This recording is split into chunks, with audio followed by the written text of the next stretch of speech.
Okay, colleagues, greetings and welcome back. Or should I say, Edaxi Sinadelphi, Yasaske Kalimera. Well, at least it's a beautiful morning here in the beautiful city, in the wonderful city of Athens, Greece. This is going to be hopefully a short video update. I want to try explicitly, deliberately to keep this as short as possible.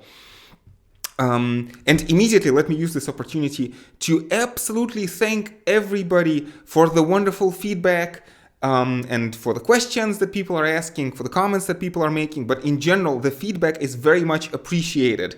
I keep talking in my course, political philosophy, about Aristotelian idea of human nature, humans being by nature, zoon politikon, right?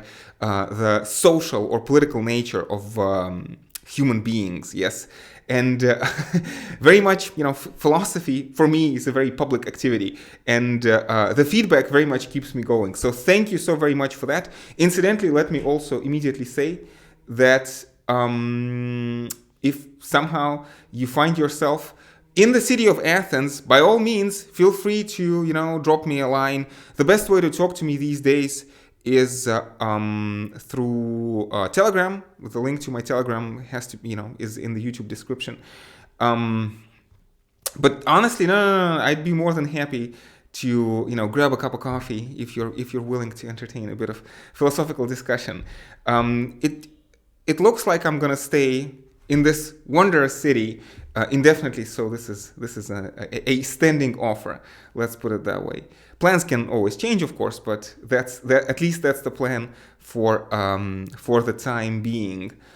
I gotta say, my admiration for Athens deserves a separate video.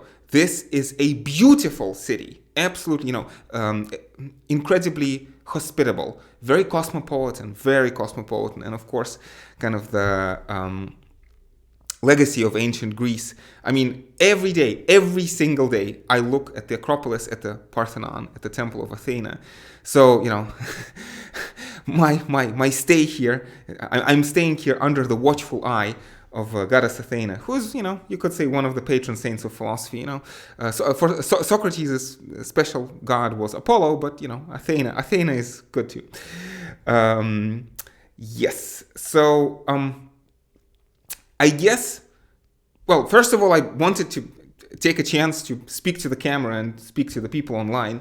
Let me, again, I want to be brief because I have so many thoughts in my head, but they will need time. I need time to develop them properly. So I just want to give some kind of a preliminary idea of where I'm at right now. So in general, there's been quite a gap in the videos on the channel. And the reason for that, the most important reason for that is that, and I'm not necessarily very comfortable of talking about this, but at the same time, I feel basic honesty and maybe even basic humanity requires me to talk about this. I feel that I've been incredibly burnt out. It's like if you count the years of study, I've been working at a fairly high tempo, almost non-stop, since 2004. And, I've started teaching 11 years ago, 11 or 12 years ago, in 2011. Or was it 2010? I forget. A very long, slightly more years ago than I care to admit. Let's say 2011. And since then, I don't think I've ever had like a proper extended holiday, because during my downtime, I've spent most of my effort trying to, prepare for future classes. And I was very passionate about teaching, and I enjoyed it tremendously. Now, the university system, I think in general, everywhere has problems, and my university had its own particular problems. I don't want to talk about this right now, although I've had a video during the summer called University in Crisis, where I try to talk a little bit about, the problems of like alienation, if you want, that students and teachers, I think, experience in the university, because of the way the university system is set up. And again, I did make some passes about that, and it's philosophy of education is a big topic I want to return to. But in general, again, my idea was that, I've had these 11 years of teaching, and So this summer, the latest summer was in 2022, and before that, in 2021, I've spent the summer recording my Coursera course, and so I've been gradually feeling more and more tired, and then finally there was the Coursera course, which, by the way, is available here on YouTube, course in Introduction to Political Philosophy, so feel free to check that out, which I think, to date is my magnum opus, the most important thing I've ever done in my life, the most substantial thing I've done in my life, and it was a great challenge recording the course. And I gotta say, especially if you look at some of my videos from kind of September of, just in general, autumn of 2021, I think I look a little bit agitated, a little bit kind of too agitated. And I kept talking in the past of how I have these kind of two aspects of my personality. Kind of on the one hand, I'm very passionate about teaching, and there's kind of a lot of burning passion in me, desire to share the knowledge that I have. But on the other hand, I also have this Buddhist idea. Well, not necessarily just Buddhist, but in general, I am very open to ideas of mindfulness, meditation, non-striving, yoga. Buddhism is my preferred way of thinking about mindfulness. But mindfulness is not exclusive to Buddhism. There are all sorts of meditative traditions, and I feel that in general, and let me plug this in, I think it's very important as an ethics of being a university professor or a university instructor, or like in general, kind of I feel proper intellectual ethics is having an open mind and being open to learning from the various traditions. So meditation is part of Buddhism, but also it's part of the various Hindu practices, it's part of yoga, it's part of Sikhism. It's definitely part of the, in the West, if you think about, or West broadly speaking, definitely within the Greek tradition, you have Epicurean meditation, you have Stoic meditation. Stoic meditation is very fashionable these days. I am myself a bit more of an Epicurean, but Marcus Aurelius's Meditations, incidentally, is definitely one of my favorite books of all time, although I strongly disagree with half the things that Marcus Aurelius says, but nevertheless, it is one of my favorite books of all time, and the book I keep returning back to. I'm thinking of maybe doing a public reading here on the channel, but not exactly 100% sure if that's going to work very well, because it is a very kind of private book for me, but maybe at some point. I do have a little bit about Stoicism in my Coursera course, and I might I have several videos about Stoicism here on the channel as well, about Stoic ethics, for example. So again, feel free to check it out. So lost my train of thought a bit.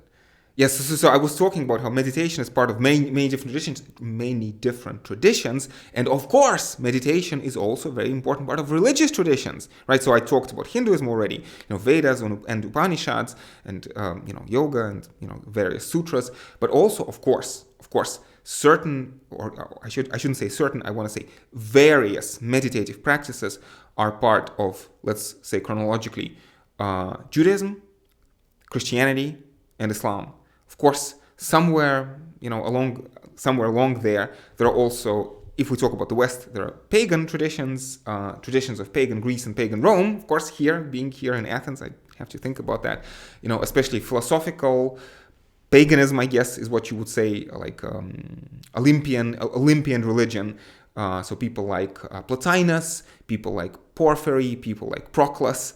There's Hermetic tradition, there's Gnostic tradition, so there's a lot, and I want to say this is one of my goals, I guess, my intellectual goals, my intellectual passions, beliefs, objectives, is to keep an open mind. I am a big believer in dialogue, and dialogue, respectful dialogue between people without any kind of exclusion or prejudice. And I feel that we should be able to have this dialogue. And I'm sure I mentioned Islam and mentioned Sikhism. Well, Islam has Sufism, right? Which is a very important mystical tradition. And part of Sufism is meditation. So I feel that there's a lot to be gained. And in general, I want to kind of say, this is, again, a huge topic. which I touch upon from time to time and hope to return back to at some point and do a broader video on, the topic of, again, this kind of interfaith dialogue and being open, this kind of cosmopolitan discussion. And I want to say that there are two reasons for that, for insisting on this kind of dialogical nature. And one reason has to do with the nature of the university. Yeah. So I have been very happy and very privileged to teach in a very cosmopolitan setting. And by the way, here in Athens is a supremely cosmopolitan city. Yeah. So when I talk to people in my classroom, I have people from all over the world, literally all. How many continents do we have? How many continents do you want to count? So people from North America, South America, people from Europe, people from Asia, people from, when we say Asia, people from China, people from India, people from Southeast Asia, from Japan, people from Africa, Australia. I think we were a little light on people from Australia, but I did have some students even from Australia. And of course, now that we talk, about the channel, I'm talking urbi et orbi. I'm talking about the world at large. So I think that there's a procedural, methodological reason for being kind of open to this kind of discussion. And I have to say that kind of in our age of polarization, this left versus right, atheists versus believers, and you can think of other divisions that people have. There's sometimes or often there's this kind of militant stance where you have to pledge your allegiance to a particular group or a particular set of values. And if you don't, like if you're not our friend, you're immediately our enemy. I think that's very counterproductive. Right? In general, and I think that there are deep philosophical reasons to not take that stance. And I don't like to leave positions hanging in the air. Let me give at least a preliminary argument for that. For engaging in this kind of dialogue, as Socrates says, human mind, I'm paraphrasing, human mind is limited, and he is wise. This is the oracle of Apollo at Delphi says that Socrates is the wisest of all people, and Socrates interprets this phrase. He says, he is wise, what Apollo means, he is wise, who, like Socrates, knows that human mind is limited, and therefore, kind of knowledge with a capital K or truth with a capital T is unavailable to us. We do not have an unproblematic access to the truth with a capital T. And that's why we always have to keep an open mind. Another very important book for me is John Stuart Mill's On Liberty. And as you know, there are ways of turning Mill into a partisan philosopher. But I don't want to see it that way. I think that Mill contributes to the conversation. I want to bring everybody into the conversation. And Mill talks about how before you can be sure that you know something, you need to have examined the best arguments on the other side. So there is, again, I want to say again, if this is not very clear, I wanted to say that I think there are two reasons to be committed to the dialogue. One, methodological or procedural, that we exist in a multicultural context, be it in a classroom or right now I'm talking to a camera, hoping to upload this to YouTube, actually not just to YouTube, just in general, upload this to the internet for everybody to see, right? That's point number one. And point number two is I think, and again, there's a long-standing philosophical tradition of being open to changing your mind, being open to dialogue, and not taking these partisan positions, right? And in many videos on my channel, I have videos which are specifically devoted to epistemology, which is theory of knowledge, or when I talk about some philosophy, like let's say I talk about Kant's moral and political philosophy, but I also talk, within that video about Kant's epistemology, right?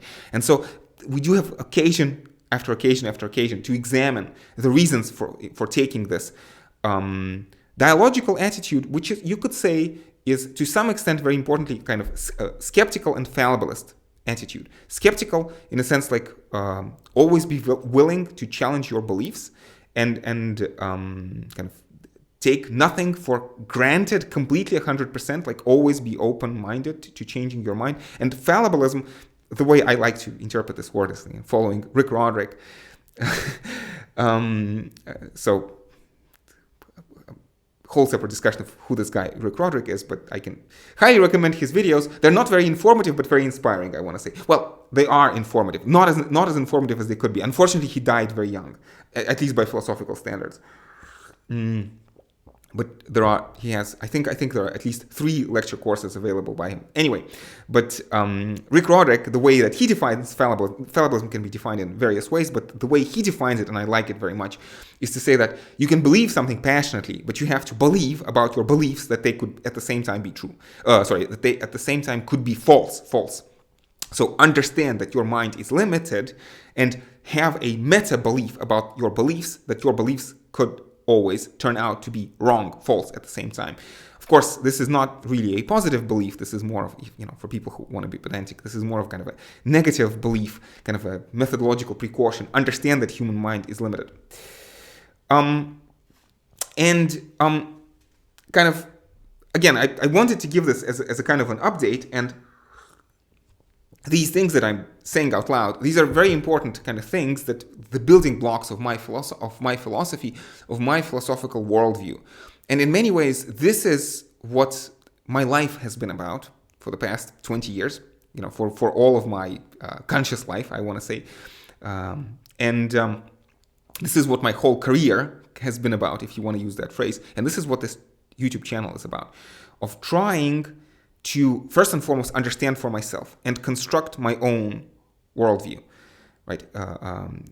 Not necessarily because this doesn't have to be understood in some kind of selfish or egotistic fashion, but of course I am first and foremost trying to construct my own worldview, because I am most responsible for my own worldview, and I have most agency with regard to my own worldview. I have the most impact. I am the person whose mind I can most easily change, let's put it that way. But this is very much a collaborative, and this has been a collaborative enterprise for me in these past 20 years, and in fact, all my life, right? This is you do philosophy, or you do anthropology, or you do evolutionary psychology, or developmental biology, or developmental psychology. This is one of the things that comes out about human beings. To the extent that human beings have language, we have language because we are members of society. Society has given us words to speak. So in an important respect, sociality is part of human nature. I like to use this phrase that individuality is linguistic. We are individuals because we have certain ways of telling stories about ourselves. So individuality is linguistic, and language is social, and society is historical. And so our individuality has to be embedded in a social context, and societies are embedded in the context of history. So this is, if you want, you could say this is a Hegelian or Heideggerian way of looking at this. And I have to say that one of the big challenges that I've actually had over the past year, actually more than a year, I think more or less, not immediately, but like shortly after I finished recording Coursera, and my burnout reached certain critical levels, and I felt a really very striking disconnect with my job in the university. Because in the university, to some extent, what I did was my calling and Beruf, if you want to say this in German, right? So I had a calling, I had a mission with a capital M to this Philosophia, love of wisdom, trying to understand on a deeper level what this world is about, but also working with students, trying to help them understand. And there was this kind of collaborative enterprise. And I keep talking about this commonality, sociality, common interest. I'm a big believer in this kind of unifying dialogical common interest. And you see, this is the beauty of knowledge. Knowledge, when it is shared, it is not diminished, it is increased. So I feel that there's kind of very deep, very important pro-social truth in there. So I've had this mission, I've had this calling, Beruf if you want, which together, studying philosophy together with other people, especially with young people who are young and passionate. First, second, and third year students were most of the people I taught. Obviously, talked to some other people as well, my colleagues, and other people as well, but mostly focusing again first, second, and third year. And so not just Beruf, but also this was my my mission, and also my sense. This gave me a sense of belonging, a sense of Gemeinschaft, right? A sense of community. Again, people who understand German, difference between Gemeinschaft and Gesellschaft. Yeah. So specifically Gemeinschaft. Yeah. Feeling belonging to some kind of I don't know.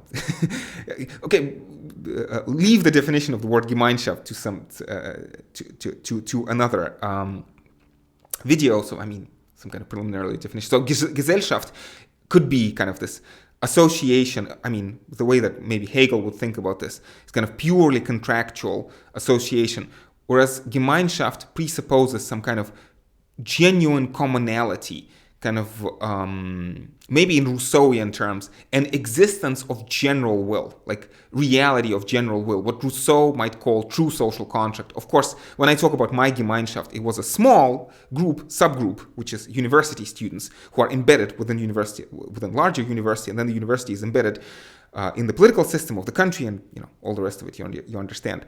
But I've had this sense of belonging, and partly because I was tired, and partly because, well, I don't want to turn this video in this kind of reflection on the university and what happens to it, but I feel that maybe there were some changes that were happening in the university at large, and maybe there were actually important structural reasons for why those changes were happening. And increasingly, I felt more and more overworked and more alienated from the process. And so kind of naturally, I began to think that maybe I should take a break.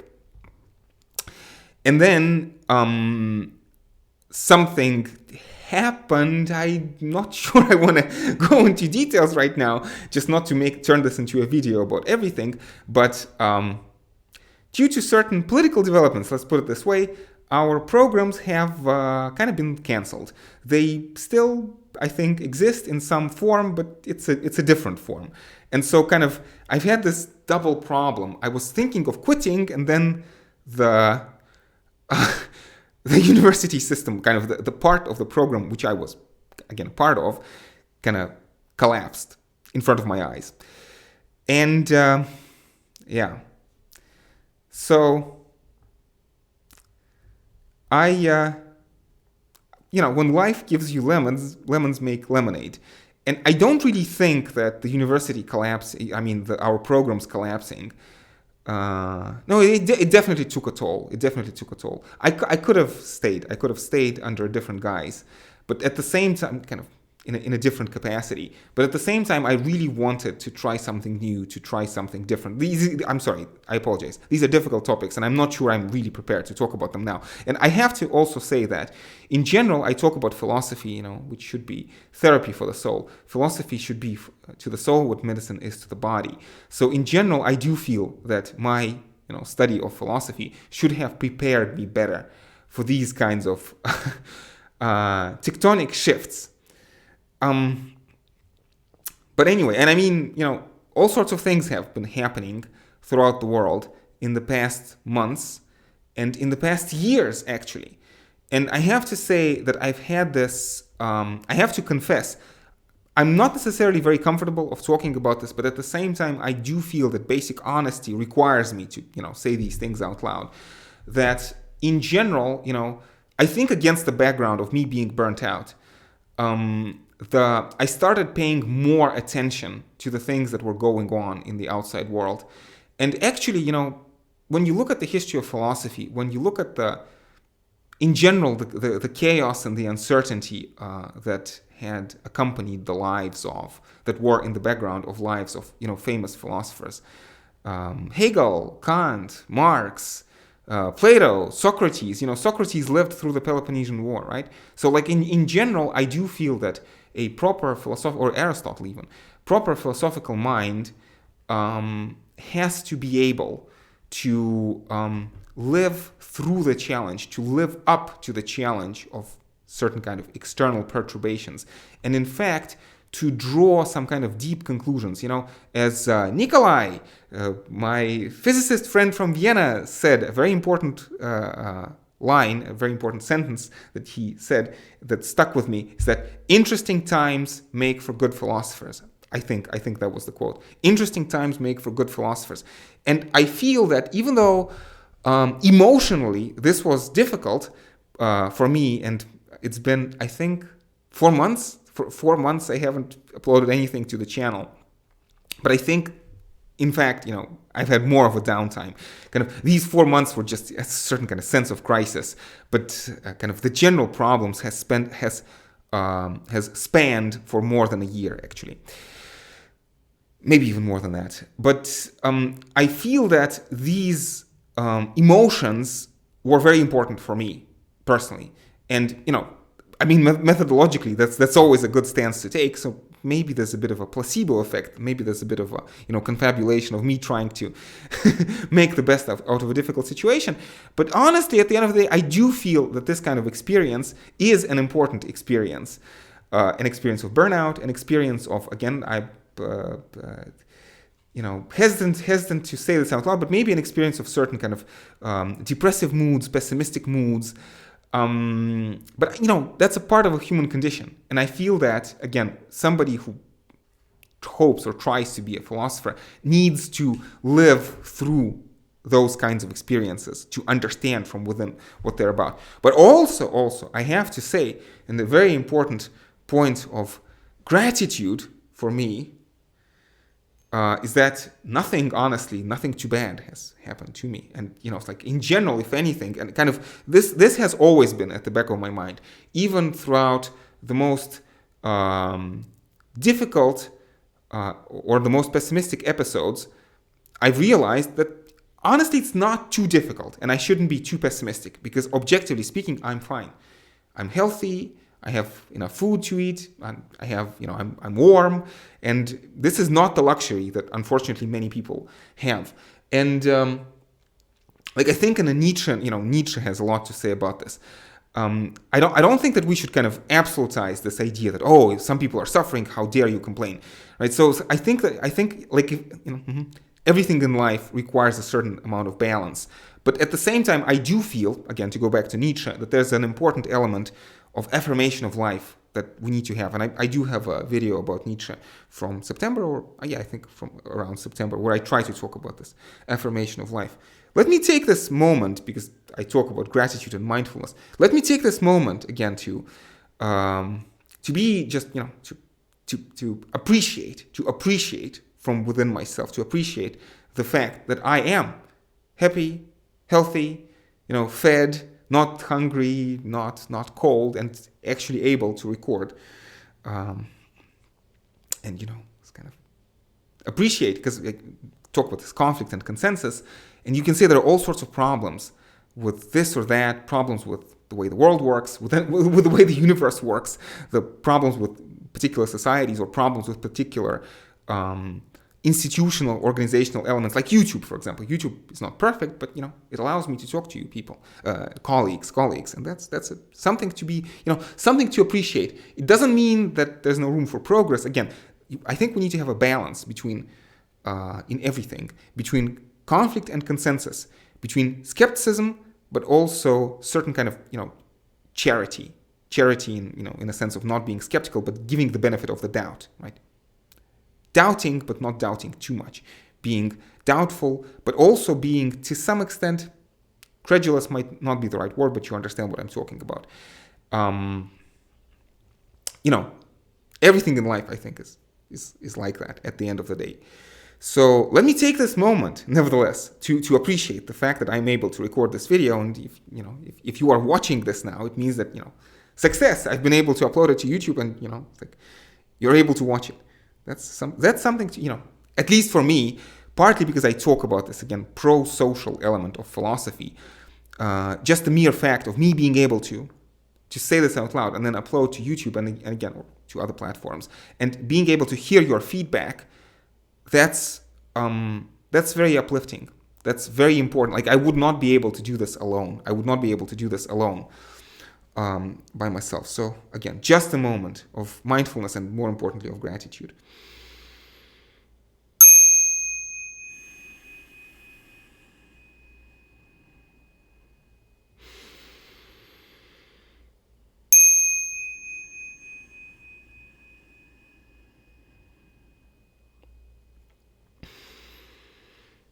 Beautiful bell. from Japan, from the Enryakuji temple on the Mount Hiei. Also a very pleasant and beautiful memory. And in general, I have several videos now that I've been able to record about mindfulness, meditation, and yoga even. Well, to some extent, to a tiny extent about yoga. And for me, very much my philosophical practice, especially lately, especially now that I've been able to take a break and just to ask myself, what am I doing and why am I doing it? This has turned to me, in my intellectual pursuits have turned for me into a kind of practice which is akin to yoga.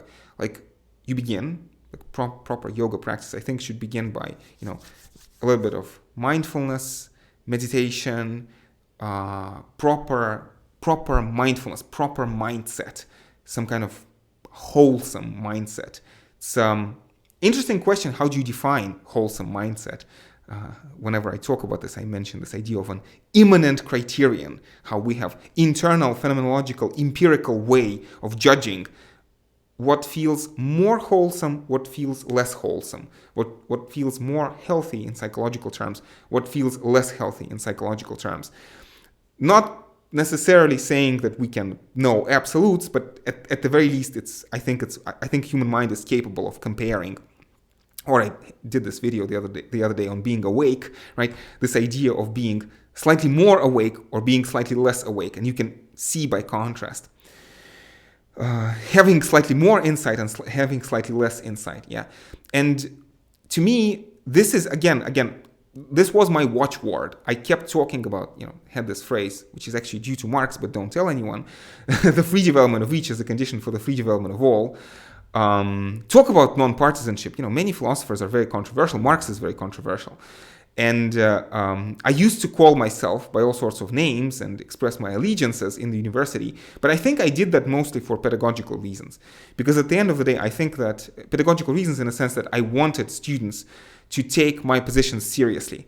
But I think I could get away with that in a university setting, because when I called myself this or that label in a university setting, I could provide important context, I could provide important nuance, and also my relationship to students was long-term. So it's like you can get away with much more when you have this kind of relationship. Here on YouTube, I'm not sure who's going to be watching and for how long, right? And in general, as a rule of thumb, in the future, I want to avoid taking partisan sides, because at the end of the day, it doesn't matter. Like first and foremost, I am kind of in the negative. I feel kind of, I want to say kind of skeptic, fallibilist. I have this methodological commitment to dialogue. And when you are committed to dialogue, I think you shouldn't take sides too strongly. So I am not really, at the end of the day, I am not a Nietzschean, not a Sextian, not a Hobbesian, not a Marxist, not a Foucauldian. I read all of those, not a Buddhist, although I maybe aspire to be one day, talk about Buddhism. But, it's like, I don't want to take stances and commit myself to one worldview or another. And I mean this very seriously, because although I find inspiration and try to read very carefully, and I am inspired by all of those thinkers I mentioned and many other thinkers, at the end of the day, I don't approach any of them dogmatically. Okay, so like even Buddhism, I have a special relationship to Buddhism, but I am not a dogmatic Buddhist, not in the slightest, right? So for me, I see important arguments in Buddhism, and I take them seriously, but I do not have this some kind of apodictic commitment that I gotta be Buddhist, I gotta take all positions. And like, what is Buddhism? I'm not even sure. I'm still trying to figure this out. And it could be that it's like kind of looking at Buddhism in the context of contemporary neuroscience, contemporary sociology, looking at Buddhism in the context of all sorts of other philosophical schools, in the context of Nietzsche, in the context of Marx, in the context of Freud. So this is not kind of any kind of dogmatic Buddhism, if such a thing exists. But to me, looking and trying to construct this in dialogue with others, and very importantly, being open-minded. Again, I have students of so many different persuasions, and I feel it's important to keep an open mind and keep an open door policy. And if people want to respond to that by saying, no, Alex, you have to commit on certain issues, and there are certain shibboleths, it's a word that Jacques Derrida uses, concept is kind of goes beyond Derrida, but Derrida has a very particular way of using the word shibboleth. If people want me to to say certain passwords, I don't find that very productive. I think keeping an open mind is more important. Now, the world sometimes, unfortunately, doesn't let us get away with that, and to the extent that, well, I mean, you understand, you can find yourself in circumstances where you cannot afford yourself the luxury of having an open dialogue. And that's unfortunate, and I recognize that. And the only thing I can say is I hope that it's not going to come to this for me or for you or for anybody. I hope that, we philosophers, we have very high hopes for the future of humanity through dialogue, yes. And this was my last lecture in my course on Coursera, talk about Jürgen Habermas and his idea of communicative rationality. I also mentioned there, this idea that dialogue between intellectuals will save the world. So Habermas, Weber, and Gramsci. And I talked about how Weber has this notion of how politics is the slow boring of hard boards. Starkes, langsames Bohren von harten Brettern. It's a slow boring of hard boards, like it's a gradual process. And Gramsci talks about this intellectual war of position, right? In the name of what? In the name of dialogue. In the name of dialogue. And immediately I want to say, I mentioned this in one of my last videos. Again, I'll repeat this elsewhere. But, don't take this dogmatically, okay? I realize that in our day and age, especially if you browse through YouTube or just browse through Wikipedia, all of these names can be controversial. So the ways in which Weber is controversial, ways in which Habermas is controversial, ways in which Gramsci is controversial. And I realize when you talk about this kind of intellectual war of position, I think that many people take Gramsci in the wrong way. But on the other hand, Gramsci talks about tools. He talks about tools, how there are ways in which a worldview is constructed, and construction of worldview, reconstruction of worldview, paradigm shifts, right? How, let's say, Gramsci doesn't talk about this, but to take a different, more neutral example of how, for example, Galilean or Copernican paradigm replaces the previous Aristotelian paradigm in astronomy, yeah? And this might be a difficult process. This might be a process rife with political struggles because, I talk about my two main specializations, if you want, are philosophy of science and political philosophy. And I think that they have a lot in common because science is political and we want politics to be scientific, right? So there's a feedback loop between the two. And I want to say that to some extent, Gramsci just describes and more or less an objective process, hypothetically describes what he thinks is an objective process of how intellectual battles are fought. And of course, these battles can be fought for productive purposes or for destructive purposes. And these battles can be won or can be lost. And in this sense, don't shoot the messenger, right? So I think that we can separate in Gramsci his own commitments and also the process that he is describing, right? But for me, it's important to keep the eyes on the prize. And at the end of the day, again, what kept me going throughout these many years, 11 years of teaching and 20 years of doing philosophy, not 20, 19 years of doing philosophy, what kept me going was this realization, again, that philosophy is this pro-social enterprise. And again, because I'm a skeptic, can I really guarantee that philosophy is pro-social and constructive? No. The easiest counterexample to imagine is Howard Phillips Lovecraft with his, Cthulhu mythos, how Lovecraft says supernatural horror, or in Call of Cthulhu, I forget, one of these two. He talks about how the greatest blessing or something like that is the inability of human mind to correlate all its contents. Because if we were able to comprehend all of reality, then we would go mad from the revelation. Yeah, and you can imagine other more or less extravagant scenarios. But of course, there is a possibility that the intellectual quest will not lead to some kind of productive place. Or you can think of, Callicles or Thrasymachus, especially Callicles, this is from Plato's Dialogues, this idea of how, this universe is radically conflictual. And for some people to win and to be happy, other people necessarily have to lose, right? In that kind of universe, it's not clear if this kind of positive philosophical project would be possible. But to me, this is a hypothesis that I am willing to risk believing in. This is a certain kind of, if you want, a leap of faith. Dare, sapere aude, right, as Kant says, dare to know or dare to pursue knowledge, if you want, together with others. And I have to say that even though I cannot prove that philosophy necessarily leads to happiness, social harmony, and kind of some kind of pro-social conclusion, I cannot guarantee that. And I think we always have to be skeptical, because I think that experience teaches us that human mind is prone to error and human beings are prone to deceive themselves and deceive others. Experience teaches us. But at the same time, on balance, I think that my classroom experience throughout the last, again, 11 years of teaching and close to 20 years of doing philosophy, my classroom experience actually leaves me very optimistic. Again, it's not a guarantee, but, this has been a project, this has been an experiment that I have been able to sustain for close to 20 years. And so far, the experiment seems to be going well, seems to support my general optimistic conclusion.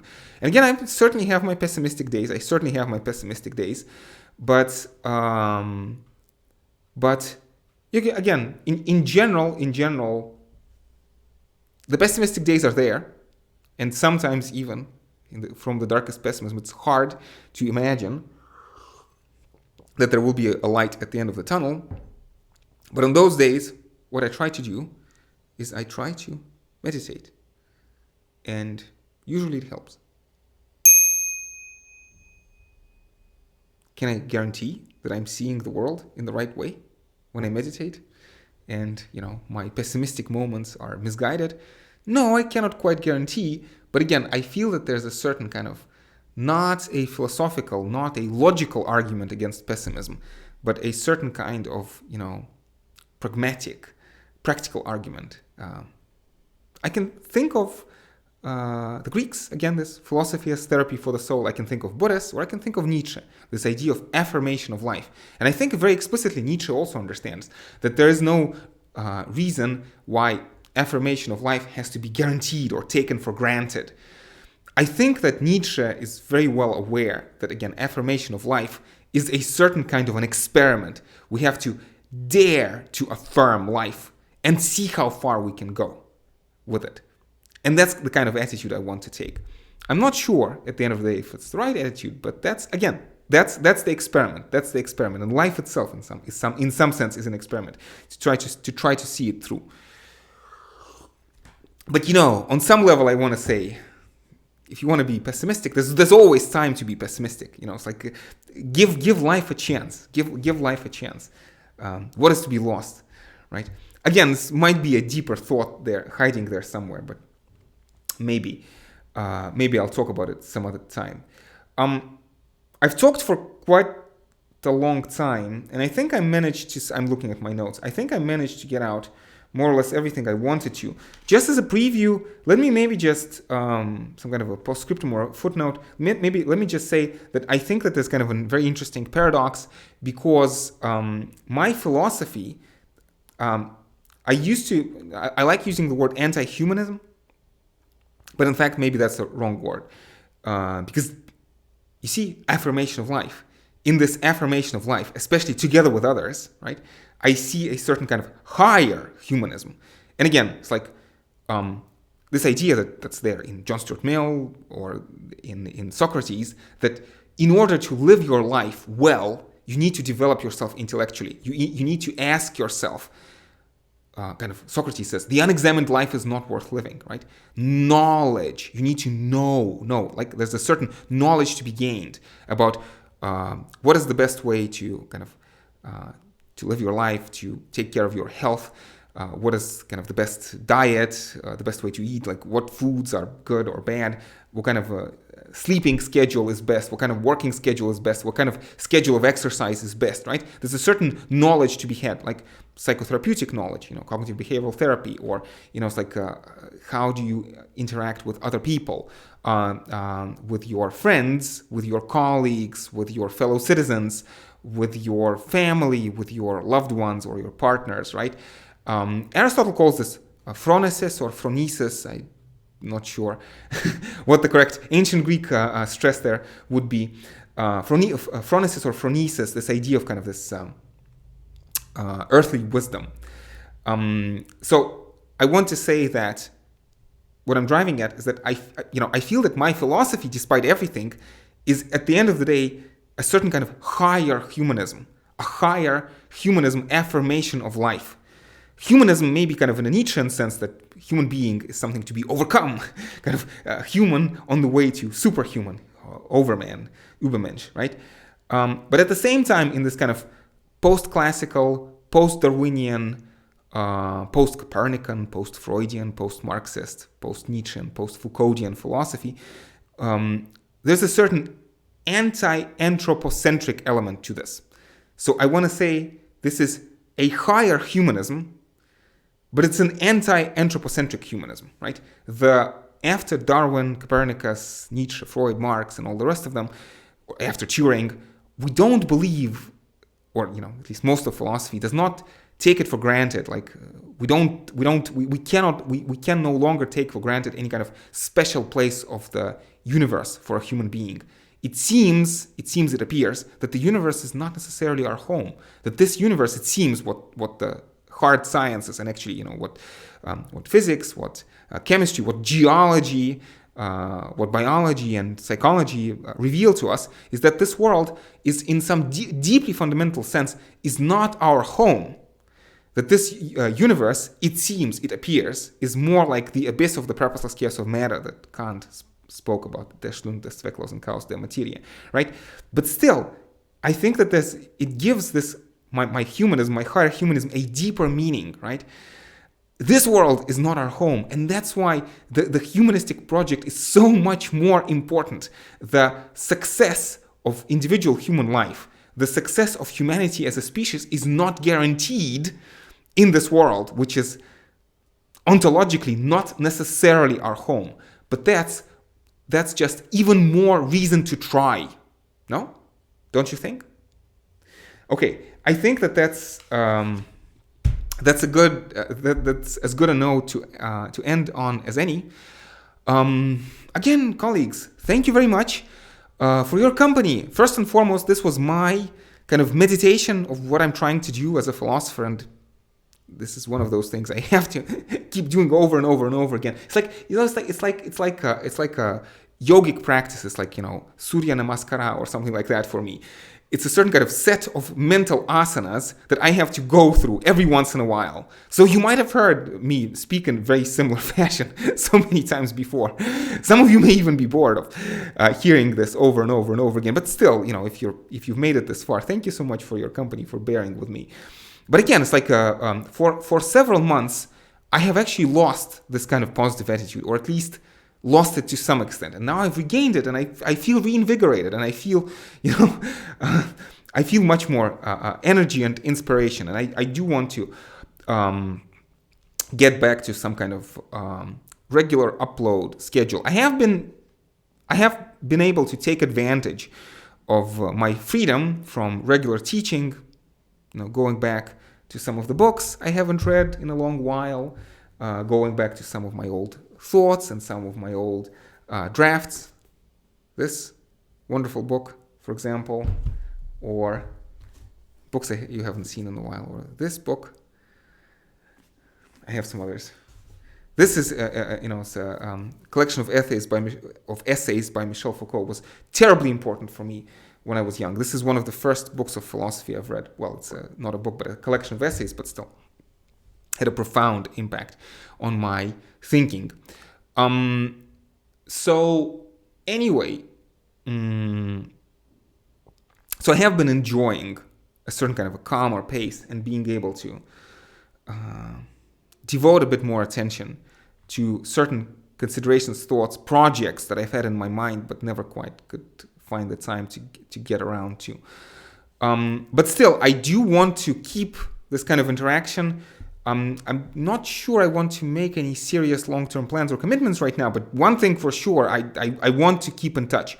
So colleagues, if you have any questions, any comments, definitely feel free to stay in touch through YouTube or through Telegram or through whichever other links. I have all sorts of links, in the description, and then, I hope it's not hard to find my various contacts. So yes, once again, thank you very much for your attention. I hope to keep in touch. If you ever find yourself in the beautiful city of Athens, feel free to, send me a message. Maybe we'll have a cup of coffee or cup of tea. I try to, it's like I almost entirely quit caffeine, but I still like the taste of coffee. So thankfully, beautiful city of Athens has a wonderful selection of decaf coffees. So on this wonderful note, I hope you're having a great day. All the best.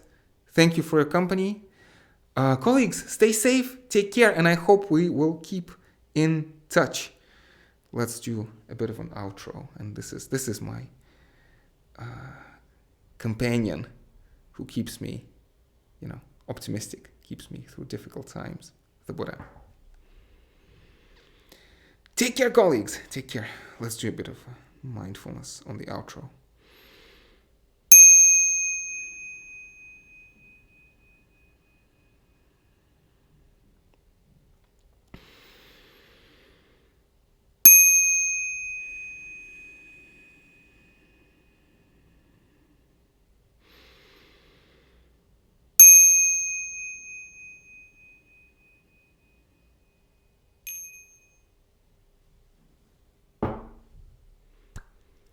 Namaste, colleagues.